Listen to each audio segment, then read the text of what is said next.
नदियों का पानी बिना उपयोग के ऐसे ही समंदर में बहता चला जा रहा है।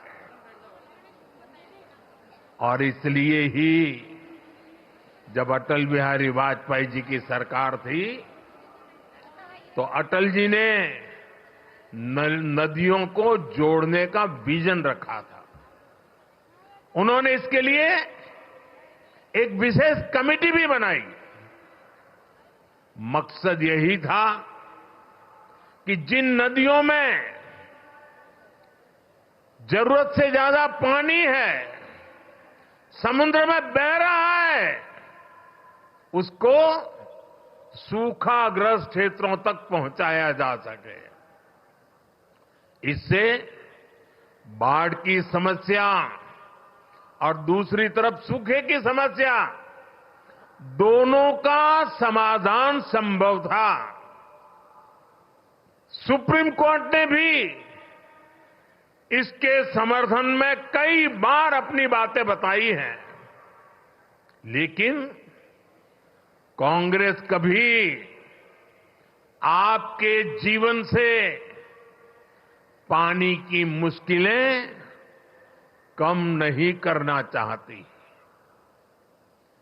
हमारी नदियों का पानी बहकर सीमा पार चला जाता था, लेकिन हमारे किसानों को इसका लाभ नहीं मिलता था।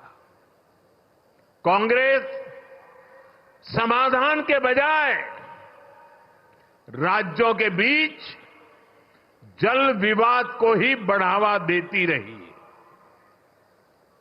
राजस्थान ने तो इस कुनीति के कारण बहुत कुछ भुगता है। यहां की माताओं बहनों ने भुगता है, यहां के किसानों ने भुगता है। मुझे याद है, मैं जब गुजरात में मुख्यमंत्री के रूप में अपनाए गए, लेकिन हम पानी का महत्व समझते थे। और मेरे लिए तो मैं कहता हूं, पानी पारस है। जैसे पारस लोहे को स्पर्श करें और लोहा सोना हो जाता है, वैसा पानी जहां भी स्पर्श करे वो एक नई ऊर्जा और शक्ति को जन्म दे देता है। साथियों, पानी पहुंचाने के लिए इस लक्ष्य पर मैं लगातार काम करता रहा, विरोधों को झेलता रहा, आलोचनाएं सहता रहा, लेकिन पानी के महात्म्य को समझता था। नर्मदा के पानी का लाभ सिर्फ गुजरात को भी मिले इतना नहीं, नर्मदा जी का पानी राजस्थान को भी इसका फायदा हो। और कभी कोई तनाव नहीं, कोई रुकावट नहीं, कोई मेमोरेंडम नहीं, आंदोलन नहीं। जैसे ही डैम का काम पूरा हुआ और गुजरात को हो जाए उसके बाद राजस्थान को देंगे, वो भी नहीं। एक साथ गुजरात में भी पानी पहुंचाना, उसी समय राजस्थान को भी पानी पहुंचाना, ये काम हमने शुरू किया।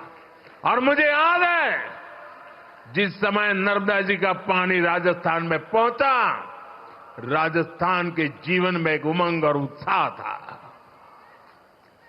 और उसके कुछ दिन बाद अचानक मैं मुख्यमंत्री के कार्यालय में मैसेज आया कि भैरों जी शेखावत और जसवंत सिंह जी वो गुजरात आए हैं और मुख्यमंत्री जी को मिलना चाहते हैं।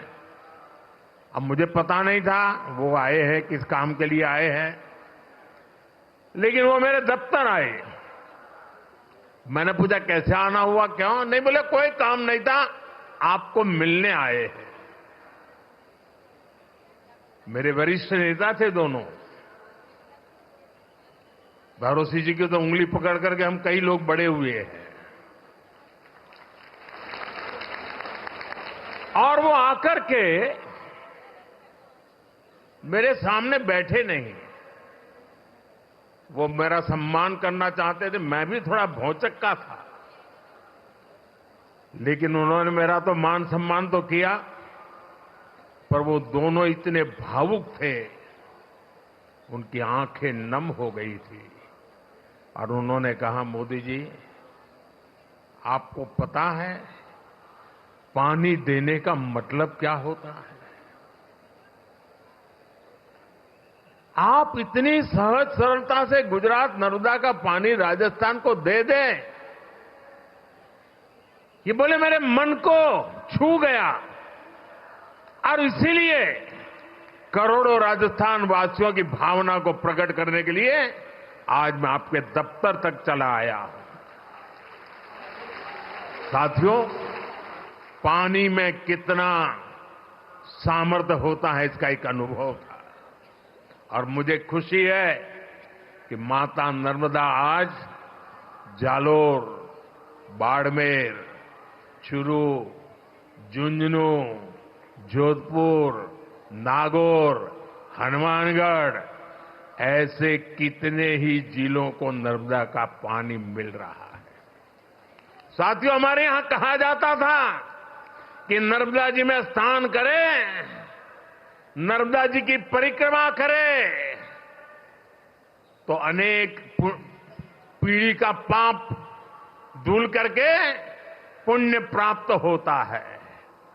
लेकिन विज्ञान का कमाल देखिए, कभी हम माता नर्मदा की परिक्रमा करने जाते थे, आज स्वयं माता नर्मदा परिक्रमा करने के लिए निकली हैं और हनुमानगढ़ तक चली जाती है।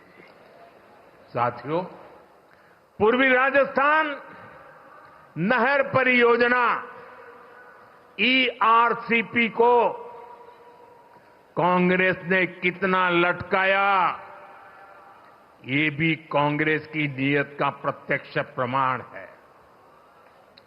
ये किसानों के नाम पर बातें बड़ी बड़ी करते हैं, लेकिन किसानों के लिए न खुद कुछ करते हैं और न ही दूसरों को करने देते हैं। भाजपा की नीति विवाद की नहीं, संवाद की है। हम विरोध में नहीं, सहयोग में विश्वास करते हैं। हम व्यवधान में नहीं, समाधान पर यकीन करते हैं। इसलिए हमारी सरकार ने पूर्वी राजस्थान नहर परियोजना को स्वीकृत भी किया और विस्तार भी किया है। जैसे ही MP और राजस्थान में भाजपा सरकार बनी तो पार्वती, काली सिंह, चंबल परियोजना, MPKC लिंक परियोजना पर समझौता हो गया। ये जो तस्वीर आप देख रहे थे ना, केंद्र के जल मंत्री और 2 राज्यों के मुख्यमंत्री, ये तस्वीर सामान्य नहीं है।